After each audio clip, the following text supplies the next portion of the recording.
തമ്മിൽ കണ്ടതുപോലെ തന്നെ സോഷ്യൽ സയൻസിൽ നിങ്ങൾ ആൻസർ ചെയ്യുന്ന സമയത്ത് വരുന്ന മിസ്റ്റേക്സ് ആണ്, കോമൺ മിസ്റ്റേക്സ് ആണ്. ആൻഡ് അത് നമുക്ക് എങ്ങനെ എന്ത് ചെയ്യാം, സോൾവ് ചെയ്യാം. എന്നിട്ട് നല്ല അടിപൊളിയായിട്ട് നമ്മൾ ആൻസേഴ്സ് പ്രസന്റ് ചെയ്ത് ടോപ്പ് മാർക്ക് എങ്ങനെ സ്കോർ ചെയ്യാമെന്നാണ് ഇന്നത്തെ വീഡിയോ ഡിസ്കസ് ചെയ്യാൻ പോകുന്നത്. സോ നമുക്ക് ആദ്യമായിട്ട് വരുന്ന ഒരു മിസ്റ്റേക്ക് ആണ്, നമ്മൾ എന്ത് ചെയ്യാറുണ്ട് എപ്പോഴും അല്ലെ, യെസ്, ചെയ്യേണ്ട സമയത്ത് ആൻസർ ചെയ്യേണ്ട സമയത്ത് writing lengthy paragraphs without proper structure. നമ്മൾ ആൻസർ ചെയ്യുന്ന സമയത്ത് ഒരുപാട് വാരി വലിച്ചും എഴുതും, ഒരു സ്ട്രക്ചർ ഇല്ലാതെ അല്ലെ, ആവശ്യമില്ലാത്ത സ്ഥലത്ത് യെസ് ആവശ്യമില്ലാത്ത കാര്യങ്ങളൊക്കെ അല്ലെങ്കിൽ വേണ്ട സ്ഥലത്ത് വേണ്ടാത്ത കാര്യങ്ങളൊക്കെ കൊണ്ടുവച്ച് എഴുതും.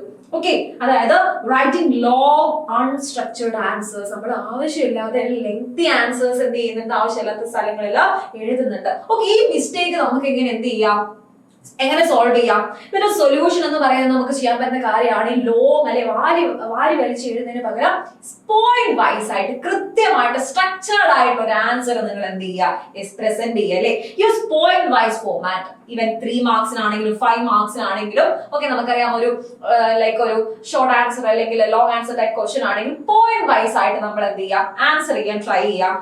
എങ്ങനെയാണ് ഇതിനൊരു സ്ട്രക്ചർ വരേണ്ടത്? അതിന് ആദ്യം വരുന്നത് ഒരു ഇൻട്രൊഡക്ടറി ലൈൻ ആയിരിക്കും. ഓക്കെ, ആദ്യത്തെ പോയിന്റ് എന്ന് പറയുന്നത് ഒരു ഇൻട്രൊഡക്ടറി ലൈൻ ആയിരിക്കും. നിങ്ങൾക്ക് ബുള്ളറ്റ്സ് യൂസ് ചെയ്യാം അല്ലെങ്കിൽ ആരോസ് യൂസ് ചെയ്യാം. ആൻഡ് സെക്കൻഡ് വൺ എന്ന് പറയുന്നത് ലിസ്റ്റ് പോയിന്റ്സ് ആയിരിക്കും അല്ലെ, അതിന്റെ ഒരു ബോഡിയിൽ വരുന്ന അല്ലെ എന്താണ് കോണ്ടന്റ് ആയിരിക്കും. ഓക്കെ, യെസ്, അത് 1-2 പോയിന്റ്സ് നിങ്ങൾക്ക് എഴുതാം. ആൻഡ് അടുത്തെന്ന് പറയുന്ന ഒരു യെസ് കൺക്ലൂഡ് ചെയ്തല്ലേ, എൻഡ് വിത്ത് കൺക്ലൂഷൻ ആയിരിക്കും ലാസ്റ്റ് പോയിന്റ് എന്ന് പറയുന്നത്. അപ്പൊ പോയിന്റ് വൈസ് ആയിട്ട് വെൽ സ്ട്രക്ചേർഡ് ആയിട്ട് എന്ത് ചെയ്യണം, നിങ്ങൾ ഇതുപോലെ ആൻസർ ചെയ്യണം അല്ലെ. അത് മാത്രമല്ല, ഇങ്ങനെ യെസ് പോയിന്റ് വൈസ് ആയിട്ട് എഴുതിയാലോ നിങ്ങൾ എന്ത് ചെയ്യണം, ഇമ്പോർട്ടന്റ് ആയിട്ടുള്ള കീവേഡ്സ്, ഡേറ്റ്സ്, പ്ലേസിന്റെ നെയിംസ് ഒക്കെ ഉണ്ടല്ലോ, ഇതൊക്കെ അണ്ടർലൈൻ ചെയ്തിരിക്കണം അല്ലെ. എന്തുകൊണ്ട് അണ്ടർലൈൻ ചെയ്യണം എന്ന് പറയുന്നത്, ഇത് വാലിഡേറ്റ് ചെയ്യുന്ന അല്ലെ എക്സാമിന് എക്സാമിനേഴ്സിന്റെ അറ്റൻഷൻ എന്ത് ചെയ്യണം, നമ്മള് ഇതിലേക്ക് കൊണ്ടുവരണം. ഈ കുട്ടി എല്ലാം അണ്ടർലൈൻ ചെയ്തിട്ടുണ്ട്. ഓക്കെ, അപ്പൊ അവർക്ക് പെട്ടെന്ന് എന്ത് ചെയ്യാൻ പറ്റും, യെസ് ഇതൊക്കെ കറക്റ്റ് ആയിട്ട് എഴുതിയിട്ടുണ്ടെന്ന് മനസ്സിലാക്കാൻ പറ്റും. അപ്പൊ നിങ്ങൾ ഈ ഒരു മിസ്റ്റേക്ക് ഒഴിവാക്കി കഴിഞ്ഞാൽ നിങ്ങൾക്ക് യെസ് ടോപ്പ് സ്കോർ ചെയ്യാനുള്ള ടോപ്പ് സ്കോർ കിട്ടാനുള്ള സോഷ്യൽ സയൻസിൽ ടോപ്പ് സ്കോർ കിട്ടാനുള്ള ചാൻസ് കൂടുതലാണ്. ആൻഡ് അടുത്തൊരു പ്രശ്നം എന്ന് പറയുന്നത് ignoring keywords and key phrases ആണ്. അതായത് നമ്മൾ നന്നായിട്ട് പോയിന്റ് വൈസ് ഒക്കെ ആയിട്ട് എഴുതും, ബട്ട് ചില സമയങ്ങളിൽ എന്ത് പറ്റാറുണ്ട്, നമുക്ക് ആക്സിഡന്റലി ഓക്കെ, ചിലപ്പോൾ ഇന്റൻഷനലി തന്നെ ചെയ്യാറുണ്ട്, ചില ആൾക്കാർ അറിയാതെ ചെയ്തു പോകാറുണ്ട്. നമ്മൾ എന്ത് ചെയ്യാറുണ്ട്, കീവേഡ്സ് ആൻഡ് കീ ഫ്രേസസ് എന്ത് ചെയ്യും, ഇഗ്നോർ ചെയ്ത് കളയും. ഓക്കെ, അതായത് റൈറ്റിംഗ് ജനറിക് ആൻസേഴ്സ് വിത്ത് ഇമ്പോർട്ടന്റ് ടേംസ്, അതായത് കാഷ്വൽ വേർഡ്സ് ഒക്കെ വെച്ച് എഴുതി കളയും. സോഷ്യൽ സയൻസിൽ ഇമ്പോർട്ടന്റ് ആയിട്ടുള്ള ചില ടേംസും കാര്യങ്ങളൊക്കെ ഉണ്ടാവും, അതിന് പകരം നമ്മൾ എന്ത് ചെയ്യും, നോർമൽ കാര്യങ്ങൾ വെച്ച് എഴുതും. അങ്ങനെ എഴുതാൻ പാടില്ല. ഓക്കെ, ഇമ്പോർട്ടന്റ് ആയിട്ടുള്ള ആ സ്പെസിഫിക് വേർഡ് വരേണ്ട സ്ഥലത്ത് അത് തന്നെ വരണം. ഓക്കെ, അത് നിങ്ങൾ കുറച്ചുകൂടെ നിങ്ങൾക്ക് മാർക്ക് കൂട്ടാനുള്ള ചാൻസ് കൂട്ടും. ഓക്കെ, അപ്പൊ അതിനൊരു സൊല്യൂഷൻ എന്ന് പറയുന്നത് ഒന്നാമത്തത് identify keywords from the text book and include dum. എന്തൊക്കെയാണ് ഇമ്പോർട്ടന്റ് ആയിട്ടുള്ള കീവേഡ്സ് നിങ്ങൾക്ക് മനസ്സിലാവണമെങ്കിൽ ടെക്സ്റ്റ് ബുക്ക് നന്നായിട്ട് വായിച്ചിരിക്കണം.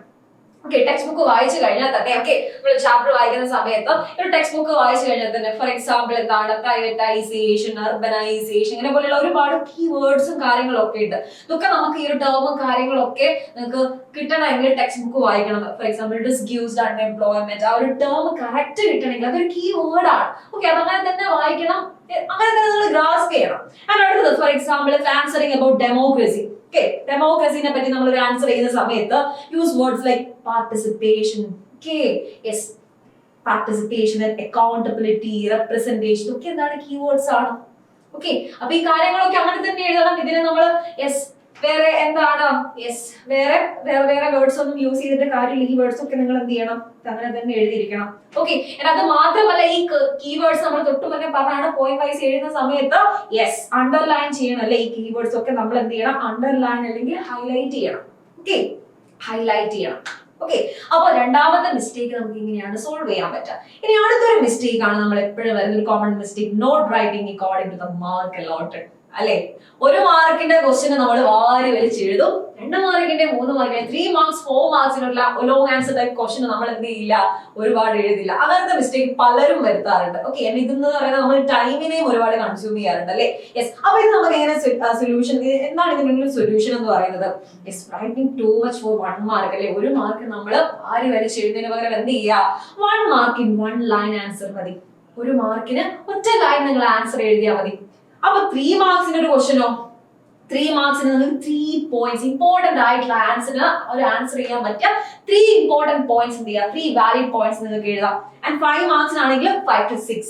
ഓക്കെ, 5 to 6 വരെ നിങ്ങൾക്ക് എന്ത് ചെയ്യാം, കൃത്യമായിട്ട് എക്സ്പ്ലെയിൻ ചെയ്യുന്ന രീതിയിൽ 5 to 6 പോയിന്റ്സ് ഇൻക്ലൂഡ് ചെയ്യാം.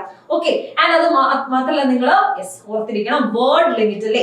വേർഡ് ലിമിറ്റ് ആ ഒരു ആൻസറിന് ഇത്രയും എഴുതിയാൽ മതി എന്നുള്ള ബോധം എപ്പോഴും എഴുതുന്ന സമയത്ത് നിങ്ങളുടെ മൈൻഡിൽ ഉണ്ടായിരിക്കണം. ഇല്ലേ നിങ്ങൾ വാരി വലിച്ച് എഴുതിപ്പോ നിങ്ങളുടെ സമയം പോകും. Okay, yes. ഇനി നെക്സ്റ്റ് അടുത്തൊരു മിസ്റ്റേക്ക് ആണ് incorrect or incomplete map work.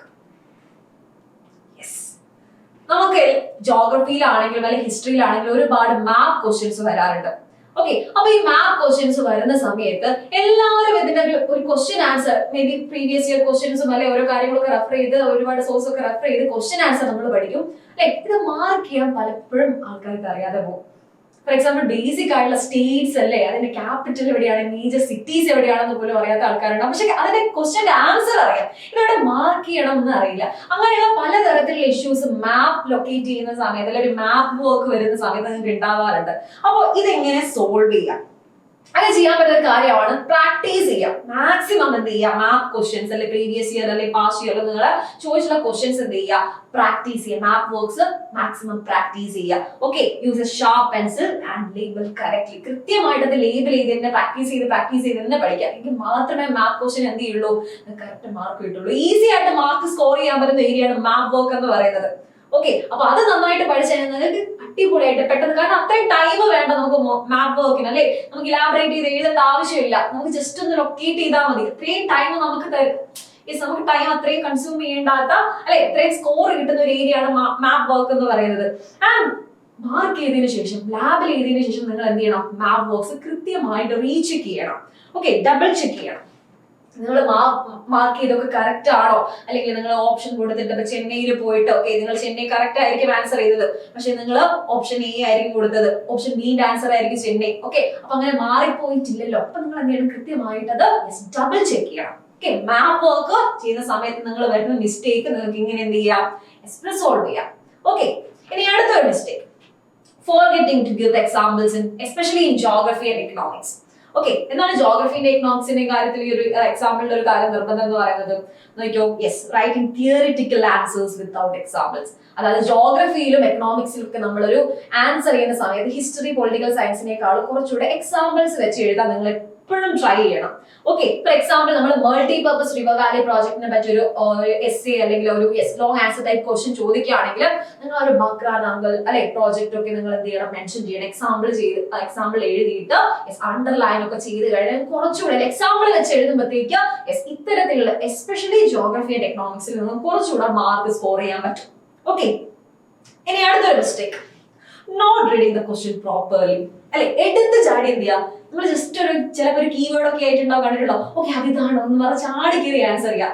ആ ക്വസ്റ്റ്യൻ വായിച്ച് അവസാനമായിരിക്കും ചിലപ്പോൾ നിങ്ങൾ റിയലൈസ് ചെയ്യുന്നത്, ആൻസർ ചെയ്ത് കഴിയുമ്പോഴായിരിക്കും നിങ്ങൾക്ക് റിയലൈസേഷൻ വരുന്നത് ഇതല്ല ഇതിലെ ആൻസർ എന്ന് പറയുന്നത് അല്ലെ, ക്വസ്റ്റ്യൻ എന്ന് പറയുന്നത് വേറെ ആയിരുന്നു. മേ ബി വീട്ടിൽ ചെന്നിട്ടായിരിക്കും നിങ്ങൾ നോട്ടീസ് ചെയ്യുന്നത്. അപ്പൊ ക്വസ്റ്റ്യൻ കൃത്യമായിട്ട് ഒരു 2-3 തവണ നിങ്ങൾ എന്ത് ചെയ്യണം, വായിച്ചു നോക്കിയിട്ടുണ്ടാവണം. ഇന്നാണ് കറക്റ്റ് അതിൽ കൊടുക്കേണ്ട ആൻസർ എന്ന് നിങ്ങൾ കൃത്യമായിട്ട് പ്ലാൻ ചെയ്തിട്ട് മാത്രമേ ആൻസർ ചെയ്യാൻ പാടുള്ളൂ. ഓക്കെ, അപ്പൊ നമ്മൾ എന്ത് ചെയ്യണം, read the question twice before writing, maximum 3 times. Okay, നമുക്ക് അത്രയും ടൈം ഉണ്ടാവില്ല. മിനിമം നിങ്ങൾ എന്ത് ചെയ്യുക, ട്വൈസ് 2 തവണയെങ്കിലും ക്വസ്റ്റ്യൻ നന്നായിട്ട് വായിക്കാം. Okay, identify keywords like explain. ചില ക്വസ്റ്റ്യന് എക്സ്പ്ലെയിൻ ചെയ്യാൻ മാത്രമേ നിങ്ങൾ ചോദിക്കുന്നുണ്ടാവുള്ളൂ, ചിലത് ജസ്റ്റിഫൈ ചെയ്യാനായിരിക്കാം, ചിലത് ക്രിട്ടിക്കലി അനലൈസ് ചെയ്യാനായിരിക്കാം. അപ്പൊ ഓരോ ടൈപ്പ് ക്വസ്റ്റ്യനും ഓരോ ടൈപ്പ് ആൻസർ ആണ് അവർ എക്സ്പെക്ട് ചെയ്യുക. സോ ഓരോ ക്വസ്റ്റ്യനും കൃത്യമായിട്ട് വായിച്ചു നോക്കിയതിനു ശേഷം മാത്രം എന്ത് ചെയ്യുക, ആൻസർ ചെയ്യുക. ആൻഡ് അടുത്തൊരു മിസ്റ്റേക്ക് എന്താണ്, poor handwriting and presentation. നമുക്കിപ്പോ എല്ലാവരെയും കുറ്റം പറയാൻ പറ്റില്ല, എല്ലാവർക്കും ഓരോ ടൈപ്പ് ഹാൻഡ് റൈറ്റിംഗ് ആയിരിക്കും. നന്നായിട്ട് പഠിക്കുന്ന നമുക്ക് ഉണ്ടാവും ഒരു poor ഹാൻഡ് റൈറ്റിംഗ് ആയിരിക്കും, അത് നമുക്ക് മോശമൊന്നും പറയാൻ പറ്റില്ല. ബട്ട് നമ്മളെ ഹാൻഡ് റൈറ്റിംഗ് നമ്മൾ നല്ല രീതിയിൽ പ്രസന്റ് ചെയ്യുക. ഓക്കെ, അത് അത്ര സൂപ്പർ ആവണമെന്നില്ല, ബ്യൂട്ടിഫുൾ ആവണമെന്നില്ല, ഓക്കെ കാണുന്ന ആൾക്കാർക്ക് അട്രാക്റ്റീവ് ആവണമെന്നില്ല. നമ്മളെ ഹാൻഡ് റൈറ്റിംഗ് ഓക്കെ, നമുക്ക് ഒറിജിനലി നമ്മളെ ഹാൻഡ് റൈറ്റിംഗ് എങ്ങനെയാണോ അത് വൃത്തിയിൽ എഴുതാൻ നോക്കാം. ഓക്കെ, നമുക്ക് കിട്ടിയ സമയം വെച്ചിട്ട് വൃത്തിയിൽ നമ്മൾ ഒരു ആൻസർ പ്രസന്റ് ചെയ്യാൻ നോക്കാം. നീറ്റ് ആയിട്ട് എഴുതാം, നീറ്റ് ആയിട്ട് ക്ലിയർ ആയിട്ട് എഴുതാം. Okay, and Leave a line after each answer to make your sheet look neat. നമുക്കറിയാം ആൻസർ, നിങ്ങൾക്കറിയാം നിങ്ങൾ എപ്പോഴും യെസ്, നിങ്ങൾക്ക് ഇപ്പോൾ ഒരുപാട് എക്സാംസ് നടന്നുകൊണ്ടിരിക്കുകയാണ്, നിങ്ങൾ നന്നായിട്ട് പ്രാക്ടീസ് ചെയ്തുകൊണ്ടിരിക്കുകയാണ്. അപ്പൊ നിങ്ങൾക്ക് അറിയാം എങ്ങനെയാണ് ആൻസർ ചെയ്യേണ്ടത്. സോ നീറ്റ് ആയിട്ട് ക്ലീൻ ആയിട്ട് നമുക്കറിയുന്ന കാര്യങ്ങൾ നമ്മുടെ ഹാൻഡ് റൈറ്റിംഗ് വൃത്തിയായിട്ട് തന്നെ പ്രസന്റ് ചെയ്യാം. ഓക്കെ, നമുക്ക് എന്ത് ചെയ്യാം, ഇതിന് ചെയ്യാൻ പറ്റുന്ന ഒരു കാര്യമാണ് അല്ലേ, നമ്മളൊരു പോയിന്റ് വൈസ്, നമ്മൾ നേരത്തെ പറഞ്ഞ പോയിന്റ് വൈസ് നമ്മൾ എഴുതുന്നുണ്ട്, അല്ലെങ്കിൽ ബുള്ളറ്റ്സ് യൂസ് ചെയ്യുന്നുണ്ട്. യെസ്, and അത് മാത്രമല്ല നമുക്ക് എന്ത് ചെയ്യാം, ചില ആൻസേഴ്സ് എഴുതുന്ന സമയത്ത് ലോങ് ആൻസർ ടൈപ്പ് ക്വസ്റ്റൻ ഒക്കെ എഴുതുന്ന അങ്ങനത്തെ ഒരു ടൈപ്പ് ഓഫ് ക്വസ്റ്റൻ ചോദിക്കുന്ന സമയത്ത് നിങ്ങൾക്ക് സബ് ഹെഡിങ്സ് ഒക്കെ യൂസ് ചെയ്യാം. ഓക്കെ, ഇതൊക്കെ കാണുമ്പോഴത്തേക്ക് ഒരു വൃത്തിയോ അല്ലെ, നമ്മളൊരു ആൻസർ ഷീറ്റ് കാണുമ്പോഴത്തേക്ക്, ഇത് പ്രസന്റ് ചെയ്തത് കാണുമ്പോഴത്തേക്ക് വളരെ നീറ്റ് ആയിട്ട് ഈ ഒരു കുട്ടി എഴുതിയിട്ടുണ്ടെന്നുള്ള ഒരു ഇംപ്രഷൻ ആർക്ക് കിട്ടും, എക്സാമിനർക്ക് കിട്ടും. ഓക്കെ, അല്ലെങ്കിൽ ഇവാലുവേറ്റ് ചെയ്യുന്ന ആൾക്ക്, ആൻസർ ഷീറ്റ് ഇവാലുവേറ്റ് ചെയ്യുന്ന ആൾക്ക് എന്ത് ചെയ്യും, യെസ്, അങ്ങനത്തെ ഒരു ഇംപ്രഷൻ കിട്ടും. അപ്പൊ നിങ്ങൾ എന്ത് ചെയ്യുക, മാക്സിമം നിങ്ങളുടെ ഹാൻഡ് റൈറ്റിംഗിനെ വളരെ നീറ്റ് ആയിട്ട് എന്ത് ചെയ്യുക, ആൻസർ ഷീറ്റിൽ പ്രസന്റ് ചെയ്യുക. ആൻഡ് അടുത്തൊരു മിസ്റ്റേക്ക്, ലാസ്റ്റ് നമ്മൾ ഡിസ്കസ് ചെയ്യാൻ പോകുന്നത്, not revising the answer sheet properly. നിങ്ങൾ എല്ലാം ആൻസർ ചെയ്ത് കഴിഞ്ഞിട്ട് നേരെ കൊണ്ട് എന്ത് ചെയ്യാണ്, യെസ്, ടീച്ചറിന്റെ അവിടെ ആരാണ് ഇരിക്കുന്നത്, യെസ് അല്ലെ, അവർക്ക് കൊണ്ട് കൊടുക്കും. അങ്ങനെ ചെയ്യാൻ പാടുണ്ടോ? ഇല്ല. നമ്മൾ ചെയ്യേണ്ട കാര്യം എന്ന് പറയുന്നത്, യെസ്, എല്ലാ ക്വസ്റ്റ്യനും ആൻസർ ചെയ്തിട്ടുണ്ടോ, കൃത്യമായിട്ട് കീവേഡ്സ് അണ്ടർലൈൻ ചെയ്തിട്ടുണ്ടോ, അല്ലെ, ഹെഡിങ്സ് കൊടുത്തിട്ടുണ്ടോ, പോയിന്റ്സ് മാർക്ക് ചെയ്തിട്ടുണ്ടോ, ബുള്ളറ്റ്സ് മാർക്ക് ചെയ്തിട്ടുണ്ടോ, ആൻഡ് എല്ലാ കാര്യങ്ങളും എഴുതിയിട്ടുണ്ടോ, ഇതൊക്കെ റിവൈസ് ചെയ്തിട്ട് മാത്രമേ നിങ്ങൾ ആൻസർ ഷീറ്റ് സബ്മിറ്റ് ചെയ്യാൻ പാടുള്ളൂ. ഓക്കെ, എന്താണ്, അവസാനത്തെ 5 to 10 minutes നമ്മൾ എന്ത് ചെയ്യണം, റിവ്യൂ ചെയ്യണം. നമ്മുടെ ആൻസേഴ്സ് റിവ്യൂ ചെയ്യാൻ വേണ്ടിയിട്ട് നിങ്ങൾ മാറ്റി വെക്കണം. ഓക്കെ, അറ്റ്ലീസ്റ്റ് മിനിമം 8 minutes എങ്കിലും നിങ്ങൾ അതിന് വേണ്ടി സ്പെൻഡ് ചെയ്യണം. Okay, check for spelling errors, even നമ്മൾ നേരത്തെ പറഞ്ഞ കീവേഡ്സ് ഉണ്ടല്ലോ, yes, missing words, okay, incomplete answers, ചില ആൻസേഴ്സിൽ നിങ്ങൾ ചില പോയിന്റ്സ് എഴുതാൻ വിട്ടുപോയിട്ടുണ്ടാവാം. ഈ കാര്യങ്ങളൊക്കെ നിങ്ങൾക്ക് ലാസ്റ്റ് ഈ ഒരു 5-10 മിനിറ്റ് യൂസ് ചെയ്ത് കഴിഞ്ഞാൽ, വളരെ എഫക്റ്റീവ് ആയിട്ട് യൂസ് ചെയ്ത് കഴിഞ്ഞാൽ നിങ്ങൾ ആൻസർ ഷീറ്റ് എന്ത് ചെയ്യാം, നല്ല ഭംഗിയായിട്ട് അല്ലെ, പെർഫെക്റ്റ് ആയിട്ട് നിങ്ങൾ യെസ്, ആരാണോ ഇവാലുവേറ്റ് ചെയ്യുന്നത് അല്ലെങ്കിൽ വാല്യുവേഷൻ ചെയ്യുന്നത് അവരെ മുന്നിൽ എത്തിക്കഴിഞ്ഞാൽ ഫുൾ മാർക്ക് കിട്ടുന്ന രീതിയിലേക്ക് മാറും. ഓക്കെ മക്കളെ, ഇത്രയും മിസ്റ്റേക്സ് നിങ്ങൾ കോമൺ ആയിട്ട് വരുത്തുന്ന കാര്യങ്ങളാണ്. അതിന്റെ സൊല്യൂഷനും മിസ് പറഞ്ഞു തന്നിട്ടുണ്ട്. അപ്പൊ ഇതൊക്കെ നിങ്ങൾ മൈൻഡിൽ വെച്ചുകൊണ്ട് മാത്രം എക്സാം ഹാളിലേക്ക് പോവാൻ, നിങ്ങൾ ആൻസർ ചെയ്യുന്ന സമയത്ത്, സോഷ്യൽ സയൻസിന് ആൻസർ ചെയ്യുന്ന സമയത്ത് ഇതൊക്കെ മൈൻഡിൽ വെക്കുക. ഇതുപോലെ അടിപൊളിയായിട്ട് കാര്യങ്ങൾ ഒക്കെ ഫോളോ ചെയ്ത് നിങ്ങൾ അടിപൊളിയായിട്ട് ആൻസർ ചെയ്താൽ സോഷ്യൽ സയൻസിൽ നിങ്ങൾക്ക് എന്തായാലും ഒരു 95 എബോവ് മാർക്ക് എന്തായാലും നിങ്ങൾക്ക് സ്കോർ ചെയ്യാം. ഒബ്വിയസ്ലി സ്കോർ ചെയ്യാം, ഉറപ്പാണ്. ഈ കാര്യങ്ങളൊക്കെ ഫോളോ ചെയ്ത് നിങ്ങൾക്ക് എന്തായാലും ടോപ്പ് സ്കോർ തന്നെ കിട്ടും. സോ ഇതൊക്കെ ഫോളോ ചെയ്ത് നന്നായിട്ട് ആൻസർ ചെയ്യുക. അടുത്ത വീഡിയോയിൽ കാണാം. ബൈ.